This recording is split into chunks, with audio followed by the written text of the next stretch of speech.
तेलंगाना में भी चुनाव दिलचस्प होने जा रहा है। केसीआर की अपनी तैयारियां हैं। अलग तेलंगाना की मांग को लेकर वो उतरे थे। उनकी लोकप्रियता भी ये दिखाती है कि तेलंगाना में वो बहुत कॉन्फिडेंट दिखाई दे रहे हैं। इस बार उनकी सीधी टक्कर कांग्रेस से दिखाई दे रही है। बीजेपी भी अपनी तैयारियां कर रही है। देखना दिलचस्प होगा कि कौन सा राजनीतिक दल इस बार बाजी मारता है। क्या एक बार फिर केसीआर सत्ता में आते हैं? हालांकि केसीआर बहुत कॉन्फिडेंट इसलिए दिखाई दे रहे हैं कि उन्होंने टीआरएस का नाम बीआरएस कर दिया और बीआरएस करने का मकसद ही ये था कि अब वो राष्ट्रीय राजनीति में उतरना चाह रहे हैं। तो प्रदेश की जनता को बड़ा कॉन्फिडेंस में उन्होंने ले लिया है। इसीलिए केसीआर वो व्यक्ति हैं जो इस वक्त तेलंगाना में आपको सबसे ज़्यादा प्रचार करते हुए, सबसे ज़्यादा ताकत झोंकते हुए दिखाई दे रहे होंगे।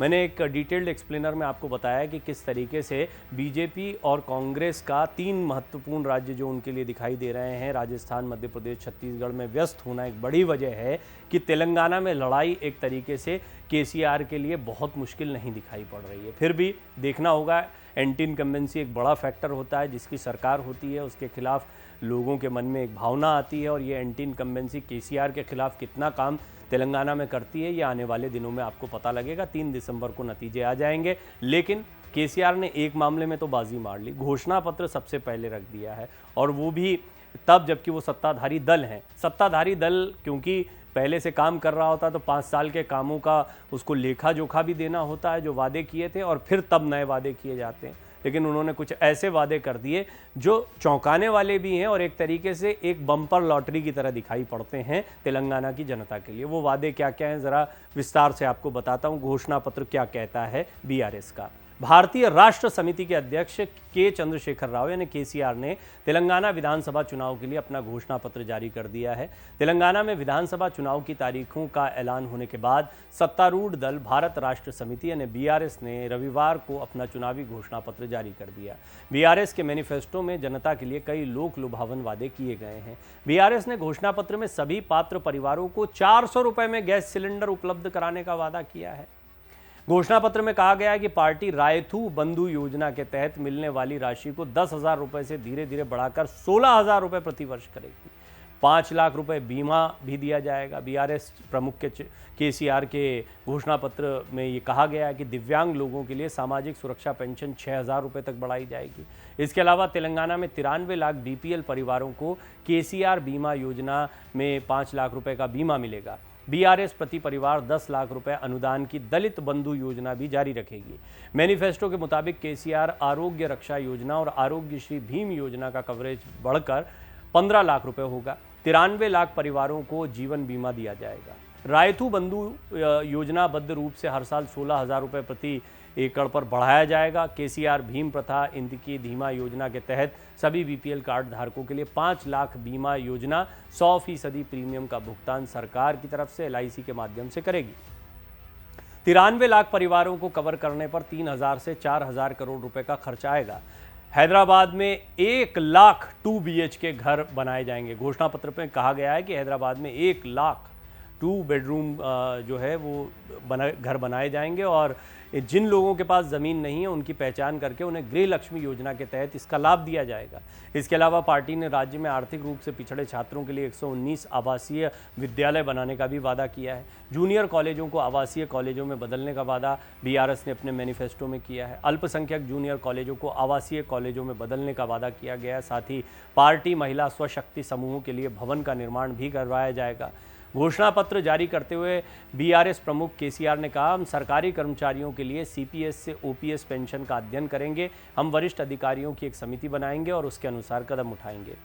आसरा पेंशन की राशि में इजाफे की बात भी कही गई है। चंद्रशेखर राव ने कहा कि हर राशन कार्ड धारक को चावल देने के लिए तेलंगाना अन्नपूर्णा योजना भी जारी रहेगी।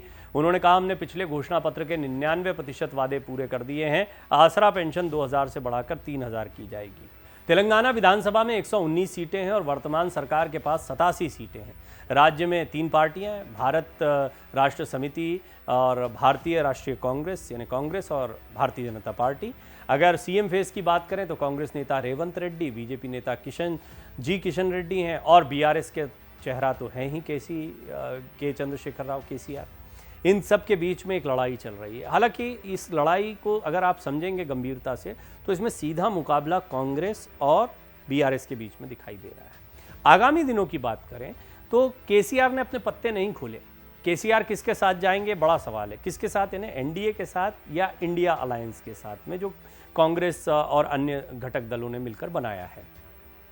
ये पहले भी कहा जा रहा था कि राज्यों की राजनीति बिल्कुल अलग होती है। ये बिल्कुल ठीक वैसा ही मामला है कि चुनाव होते तो कभी आपको ममता बनर्जी इंडिया के मंच पर नहीं दिखाई पड़ती या आम आदमी पार्टी नहीं दिखाई पड़ती दिल्ली पंजाब में चुनाव होते तो, क्योंकि राज्यों की राजनीति बिल्कुल अलग होती है। केसीआर का सीधा मुकाबला कांग्रेस से दिखाई पड़ रहा है और इसका अंदाज़ा आप लगा सकते हैं कि कर्नाटक में जैसे ही चुनाव प्रचार खत्म हुआ था, प्रियंका ने उसी दिन जाकर फिर रैली करना शुरू कर दी थी तेलंगाना में, जो कि बहुत ही सीमावर्ती राज्य है। यानी कांग्रेस को यहाँ से बहुत ज़्यादा उम्मीदें हैं और कांग्रेस बड़े दमखम के साथ यहाँ पर चुनाव भी लड़ रही है।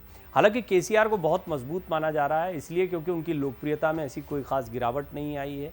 केसीआर ने ये भी दावा किया है कि उन्होंने पिछली बार जो घोषणा पत्र जारी किया था उसके 99% वादों को पूरा कर दिया है। और जैसा मैंने शुरुआत में इस एक्सप्लेनर के आपको बताया है कि जब सत्ताधारी दल कोई घोषणा पत्र जारी करता है तो उसके सामने बड़ी समस्या होती है कि पहले के वादों का क्या हुआ।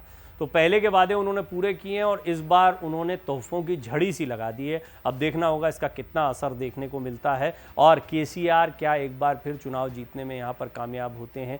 और जैसा हम लगातार कह रहे हैं कि ये बात सिर्फ विधानसभा चुनाव की नहीं है, बेशक छोटा राज्य है लेकिन तेलंगाना की लोकसभा सीटें भी बहुत महत्वपूर्ण होने वाली हैं आगामी सरकार के निर्माण में। इसलिए अगर इसको आप विपक्ष की रणनीति के लिहाज से देखें तो बीजेपी अपने प्रदर्शन को दोहराना चाहती है, अपने दम पर पूरी मेजॉरिटी के साथ में आना चाहती है, लेकिन एनडीए के घटक दल भी हैं, उनका सहयोग जिस तरह से लिया जा रहा है ऐसे में कोई रिस्क बीजेपी नहीं लेगी।